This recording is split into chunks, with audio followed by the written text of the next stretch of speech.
എന്നിരുന്നാലും കുഴപ്പമില്ല. ഞാൻ രാപ്പകൽ ലീവ് എടുത്തിരുന്ന് പ്രാർത്ഥിച്ചുകൊണ്ടേയിരുന്നു.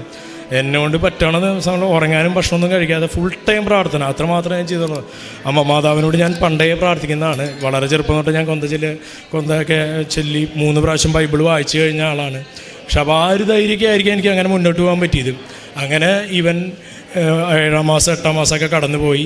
ഇവൻ 9 മാസവും 10 ദിവസമുള്ള സമയത്ത് കറക്റ്റായിട്ട് പ്രസവിച്ചു. അപ്പോൾ പ്രസവിച്ച് കഴിഞ്ഞപ്പോൾ ഇവന് വെയിറ്റ് ഉണ്ട്, 3 കിലോ വെയിറ്റ് ഉണ്ട്. സാധാരണ ഇത്രയും ഇഷ്യൂള്ള കുട്ടികൾക്ക് 1 കിലോ 1.5 കിലോ വെയിറ്റ് ഉണ്ടാവുള്ളൂ. അപ്പോൾ എന്നോട് അനസ്തേഷ്യ കൊടുക്കുന്ന ഡോക്ടർ പറഞ്ഞു, താങ്കൾ കോൺഫിഡൻ്റ് ആയിട്ടിരുന്നോ, കാരണം ഞാൻ ഇതുവരെ കണ്ടതിൽ വെച്ചിട്ട് ഏറ്റവും വെയിറ്റുള്ള കുഞ്ഞാണിത്, അതുകൊണ്ട് അനസ്തേഷ്യയുടെ ഭാഗത്ത് നിങ്ങൾക്ക് പ്രശ്നങ്ങളൊന്നും ഉണ്ടാവില്ല. എനിക്ക് മനസ്സിലായില്ല എന്നെ കാണിച്ചപ്പോൾ ഇത് എൻ്റെ കൊച്ചാണ്. കാരണം എനിക്കിനി മൂത്ത കൊച്ചുള്ളതാണ് ഓൾറെഡി. അപ്പോൾ ആ കൊച്ചിനെ ഞാൻ ചെറുപ്പത്തിലെ കണ്ടിട്ടുണ്ടല്ലോ, ജനിച്ചു കഴിഞ്ഞപ്പോൾ. ഇവനെ കണ്ടിട്ട് ഞാനായിട്ടൊരു ബന്ധമില്ലാത്ത പോലത്തെ ഒരു കൊച്ച്, ഒരു 3 മാസം പ്രായമുള്ള കൊച്ച്. ഇവൻ്റെ നോട്ടത്തിൽ ഞാൻ തന്നെയാണ് താങ്കൾ ഉദ്ദേശിച്ച ആളെന്നുള്ള പോലത്തെ ഒരു നോട്ടം എൻ്റെ മുഖത്തേക്ക് നോക്കിയ പോലെ എനിക്ക് തോന്നി. അപ്പോൾ ഞാൻ ഡോക്ടറോട് ചോദിച്ചു, ഇത് എൻ്റെ കൊച്ചല്ല, എൻ്റെ കൊച്ച് ഇന്ന് ജനിച്ചിട്ടുള്ളൂ പറഞ്ഞു. അല്ല, താങ്കളുടെ കൊച്ച് തന്നെയാണ്.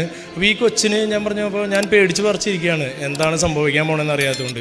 കാരണം ഇവന് അരയ്ക്ക് കീഴ്പോട്ടില്ല, പിന്നെ മറ്റുള്ള പ്രശ്നങ്ങൾ, ഇനി എന്തൊക്കെ ഓപ്പറേഷൻസ് വരും, ഇവൻ എങ്ങനെയാണെന്ന് അറിയില്ല. ഇവനെ കണ്ടപ്പോൾ ഞാൻ പറഞ്ഞു, ഒരിക്കലും ഇതെൻ്റെ കൊച്ചല്ല, കാരണം ഇങ്ങനത്തെ ഒരു കൊച്ച് എനിക്ക് ജനിക്കാൻ സാധ്യതയില്ല, കാരണം അത്ര ഇഷ്യൂള്ള കൊച്ച്. അങ്ങനെയൊക്കെ പറഞ്ഞിരുന്നു എന്നോട്.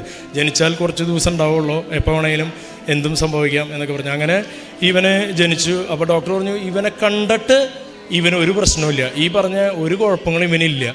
ഇവൻ്റെ അതുവരെ ഇവൻ്റെ സ്കാൻ ചെയ്തപ്പോഴൊക്കെ പറഞ്ഞു അയോട്ട ചുരുങ്ങിയിരിക്കുക, അപ്പോൾ ജനിച്ച അന്ന് തന്നെ നമുക്ക് ഇവനെ ഓപ്പറേഷനിലേക്ക് മാറ്റണം, മെഷീൻ വെക്കണം, അല്ലെങ്കിൽ അരക്കി കീഴ്പ്പെട്ട് പെട്ടെന്ന് കംപ്ലയിൻറ്റ് വരുമെന്ന് പറഞ്ഞു.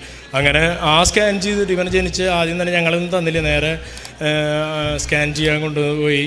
ഇപ്പോൾ ഇവന് അങ്ങനെ ഒരു പ്രശ്നമില്ല, നോർമലി ഒരു കുഴപ്പം ഈ കൊച്ചിന് കാണാനില്ല.